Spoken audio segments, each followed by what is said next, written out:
So have y'all ever heard the old saying, the truth never gets in the way of a good story? Well, that was definitely the case for Katie Britt when she sat down to do her painfully awkward, cringe-worthy response to the State of the Union address from her empty kitchen. She told a story about how she went down to the border and talked to this lady. And it was heavily implied that all of this was because of Joe Biden, and it was all Joe Biden's fault. Let's take a look at the clip. We know that President Biden didn't just create this border crisis. He invited it with 94 executive actions in his first 100 days. When I took office, I took a different approach. I traveled to the Del Rio sector of Texas. That's where I spoke to a woman who shared her story with me. She had been sex trafficked by the cartels starting at the age of 12. She told me not just that she was raped every day, but how many times a day she was raped. The cartels put her on a mattress in a shoebox of a room, and they sent men through that door over and over again for hours and hours on end. We wouldn't be okay with this happening in a third world country. This is the United States of America, and it is past time, in my opinion, that we start acting like it. President Biden's border policies are a disgrace. This crisis is despicable. And the truth is, it is almost entirely preventable. Now, we all know the real reason why she told that story. She did so because she knows that fear sells to MAGA Republicans. And she knows that all she has to do is tell that story and they will automatically blame it all on Joe Biden. But the problem with her story is that it actually took place with that woman between 2004 and 2008. And it happened 600 to 700 miles away from the border. But those truths didn't get in the way of Katie Britt telling that story anyway. And she goes on to talk about how that we wouldn't have never accepted this in a third world country. Well, you know what she would accept? If that story had have happened to that lady here in America and that lady became pregnant, Katie Britt would be perfectly okay with her carrying that baby to term. So I really don't want to hear any more of her crying rants from her kitchen. But when she went on TV and was asked about this, hey, you know, this story didn't actually happen on Joe Biden's watch. What does she do? She does what MAGA always does. She just doubles down and repeats. Take a look at this clip.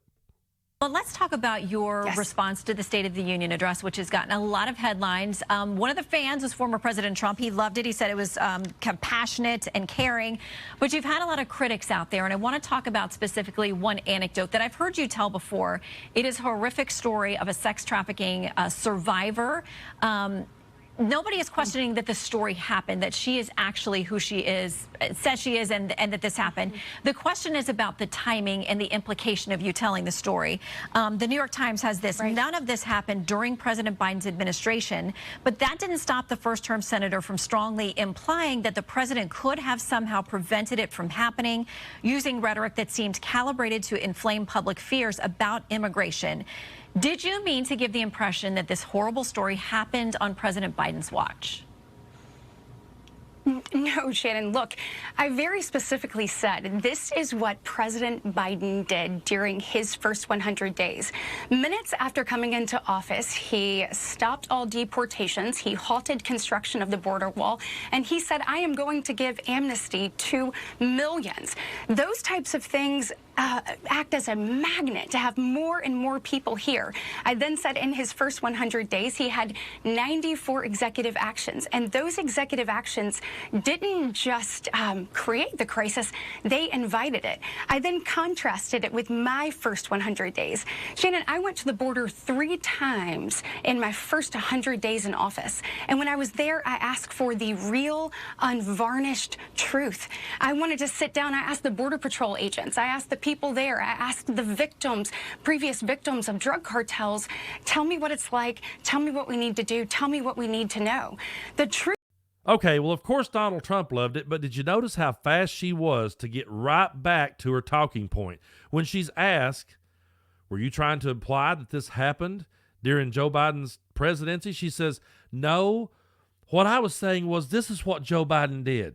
She got right back to it because they figured out that all they have to do is say Joe Biden's name at the beginning and the end of every sentence, and they could convince Trump supporters that he was responsible for the Manson murders.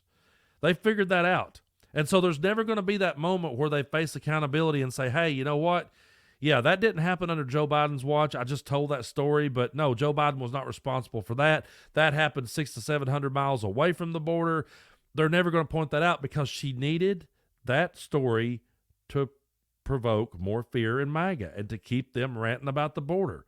That's why they always go back and use Lake and Riley. They use these things to politicize them so that they can continue to push fear and propaganda. It's all BS to anybody that's actually paying attention. But the ones out there that just constantly hooks on and latches onto this kind of stuff, they feed off of it. And she knows that. So she knows she can't take any accountability. If she did, that would totally confuse the audience. The audience would be totally baffled if she begins saying, no, well, it actually wasn't Joe Biden's fault. She can't do that. She has to keep hammering home that it's all Joe Biden's fault. Meanwhile, these people are taking orders from Donald Trump, a failed former president, and he is stopping them from passing bills that could fix the problem. And Pete Buttigieg made a great point about this, so I want to show you guys this clip. And you mentioned that, this story that was suggested to be a reflection on President Biden turns out to have dated from the Bush administration and happened in a different country. One thing that gets me thinking about is since the beginning of the Bush administration, there have been 3 major bipartisan attempts to have comprehensive immigration reform or do something big and meaningful about the border. I think 2006, 2013, and now 2024. Will 2024 go down in history as yet another failed attempt at bipartisan compromise, or will congressional Republicans follow the lead of their own negotiators and the President of the United States and actually do something about it?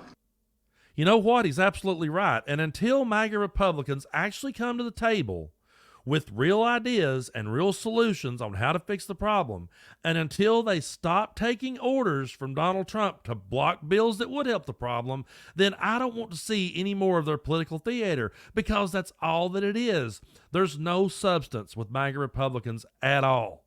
There's none. They just pick out a story that they know will keep their voters living in fear so they can control the narrative and control the situation. But they never want to actually fix the problem. They'll sit back and yell it's a crisis and then say, well, but we'll wait till Trump gets in office to fix that. We can't let Joe Biden fix it.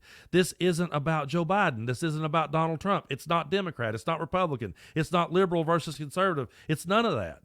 Problems should be fixed regardless of politics. We should come together and we should work together to fix the problem. When you say out loud, there's a crisis over here, but we're going to wait till our guy gets in charge, I can't really believe that it was that big of a crisis to begin with. And that's why I get so offended when I see them picking out stories like Lake and Riley. They'll pick that story out and they'll politicize it. But you never see them standing up for anyone else. It's always a story they can use to further demonize immigrants, to further demonize people of color. They'll do anything they can to demonize groups of people that they don't agree with. That's the stories they reach for. That's the stories they grab. You won't see them standing up for equality. You won't see them standing up for people's rights. You won't. They don't do that. It's all about how bad this country is. And that ridiculous video of her in her kitchen going on and on crying has to be the most over exaggerated. All that they did, I'm going to tell you, all that Katie Britt actually accomplished with that video is she actually gave Saturday Night Live the best cold open that they've had in years.